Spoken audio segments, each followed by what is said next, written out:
আজকের সব থেকে বড় খবর, হ্যাঁ বন্ধুরা, দুইবারে 12,000 টাকা দিচ্ছে সরকার। রেশন কার্ড থাকলে এইভাবে আবেদন করুন। হ্যাঁ বন্ধুরা, যদি আপনার কাছে রেশন কার্ড থাকে তাহলে কিন্তু আপনারা দুইবারে 12,000 টাকা সরাসরি আপনাদের ব্যাংক অ্যাকাউন্টে পেয়ে যাবে। তো এই 12,000 টাকা পাওয়ার জন্য আপনাকে সরাসরি অনলাইনের মাধ্যমে আবেদন করতে হবে নাকি অফলাইনের মাধ্যমে আবেদন করতে হবে, সম্পূর্ণ বিষয়টি আজকের এই ভিডিওতে আমি আপনাদের দেখিয়ে দেবো।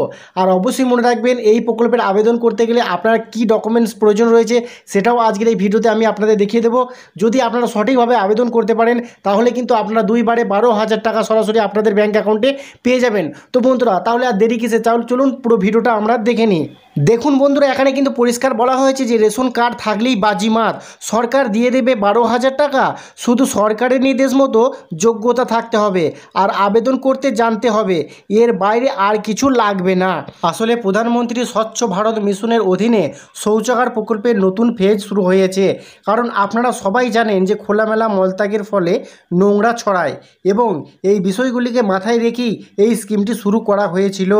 যে পরিবারে টয়লেট বানানোর ক্ষমতা নেই, বাড়িতে কোনো টয়লেট নেই, তাদেরই কিন্তু এই সুবিধা দেওয়া হবে। তো আপনারা অনলাইনের মাধ্যমে আবেদন করতে পারবেন এবং অনলাইনেই কিন্তু আপনার যে ব্যাংক অ্যাকাউন্ট, সেই ব্যাংক অ্যাকাউন্টে সরাসরি 12,000 টাকা ঢুকে যাবে। তো চলুন আমি আপনাদের পুরো বিষয়টা দেখিয়ে দিই। দেখুন বন্ধুরা, এখানে কিন্তু পরিষ্কার বলা হয়েছে এই স্কিমে শৌচাগার নির্মাণের জন্য সুবিধাভোগীদের 12,000 টাকা সহায়তা দেওয়া হবে। এই স্কিমের দুটি কিস্তির মাধ্যমে অর্থটি সরাসরি সুবিধাভোগীদের ব্যাংক অ্যাকাউন্টে জমা করা হবে। প্রতিটি কিস্তি হবে 6,000 টাকা। তো এরপর আমরা দেখে নেব যে এই প্রকল্পের সুবিধা কারা কারা পাবেন।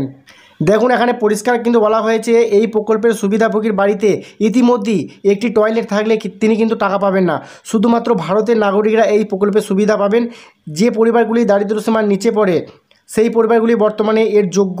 এই স্কিমের জন্য আবেদনকারীর সঙ্গে কিছু প্রয়োজনীয় নথি থাকতে হবে, যার নিচে আলোচনা করা হলো। তো বন্ধুরা, এরপর আমরা দেখে নেব যে এই প্রকল্পের আবেদন করতে গেলে আপনাকে কি কি ডকুমেন্টস আপনার সামনে রাখতে হবে। দেখুন, এখানে পরিষ্কার বলা হয়েছে 1 নম্বরে ভোটার কার্ড কিন্তু আপনার থাকতে হবে, 2 নম্বরে বলা হয়েছে ব্যাংক পাসবুক থাকতে হবে, 3 নম্বরে বলা হয়েছে আপনার আধার কার্ড থাকতে হবে, 4 নম্বরে বলা হয়েছে রেশন কার্ড অর্থাৎ BPL APL হতে পারে, যে কোনো হতে পারে, 5 নম্বরে বলা হয়েছে মোবাইল নম্বর কিন্তু আপনাকে দিতে হবে, 6 নম্বরে বলা হয়েছে টয়লেটের জন্য যে অনলাইন রেজিস্ট্রেশন প্রক্রিয়া সেটা কিন্তু আপনাকে করতে হবে। বন্ধুরা, এই প্রকল্পের সুবিধা আপনারা অনলাইনের মাধ্যমে পেতে গেলে বা অনলাইনে আপনি আবেদন করতে চাইলে সরাসরি আপনাকে গুগলে চলে আসতে হবে। গুগল ক্রোম ব্রাউজারে আসার পর সরাসরি আপনাকে সার্চ অপশানে গিয়ে লিখতে হবে স্বচ্ছ ভারত। তো স্বচ্ছ ভারত লেখার সঙ্গে সঙ্গে বন্ধুরা এখানে দেখতে পাচ্ছেন স্বচ্ছ ভারত মিশন নামে একটি ওয়েবসাইট কিন্তু এখানে শো হচ্ছে। সরাসরি আপনাকে ওই ওয়েবসাইটে ভিজিট করতে হবে। তো আপনাদের সুবিধার জন্য লিঙ্কটি ডিসক্রিপশনে দেওয়া থাকবে, আপনারা চাইলে লিঙ্কে ক্লিক করে ডাইরেক্ট ওই ওয়েবসাইটে চলে আসতে পারবেন। তো সরাসরি আমি স্বচ্ছ ভারত যে মিশন যে ওয়েবসাইট, সেই ওয়েবসাইটে প্রবেশ করছি। তো বন্ধুরা, আপনারা যখন এখানে প্রবেশ করবেন দেখতে পাবেন যে অফিসিয়াল ওয়েবসাইট রয়েছে সেটা কিন্তু সম্পূর্ণভাবে ওপেন হয়ে গেছে। এখন আপনাদের যেটা করতে হবে, যদি আপনারা মোবাইল থেকে করেন তাহলে এখানে দেখুন একটি মেনু বার রয়েছে বা 3 লাইন রয়েছে, এখানে ক্লিক করতে হবে। তো এখানে ক্লিক করার পর বন্ধুরা এখানে দেখতে পাচ্ছেন সিটিজেন কর্নার নামে একটি অপশন আপনারা দেখতে পাচ্ছেন। এই যে বন্ধুরা দেখুন সিটিজেন কর্নার, তো সরাসরি আপনারা এখানে ক্লিক করে দেবেন। তো বন্ধুরা, এখানে ক্লিক করার পর আপনাদের সামনে চলে আসবে আরও কিছু অপশন। তো প্রথমেই এখানে দেখুন একটি অপশন আপনারা দেখতে পাচ্ছেন অ্যাপ্লিকেশন ফর্ম ফর IHL। তো সরাসরি আপনাকে এখানে ক্লিক করে দিতে হবে। তো এখানে যখনই আপনারা ক্লিক করবেন আপনাদের সামনে চলে আসবে ছোট্ট একটি ফর্ম। তো এখানে আপনারা দেখতে পাচ্ছেন রেজিস্টার মোবাইল নাম্বার দিয়ে আপনাকে কিন্তু OTP জেনারেট করে নিতে হবে। তারপরেই কিন্তু আপনার ইউজার ID পাসওয়ার্ড হয়ে যাবে। আর ইউজার ID পাসওয়ার্ডটি হয়ে যাওয়ার পর আপনারা কিন্তু সরাসরি একটি ফর্ম পেয়ে যাবেন।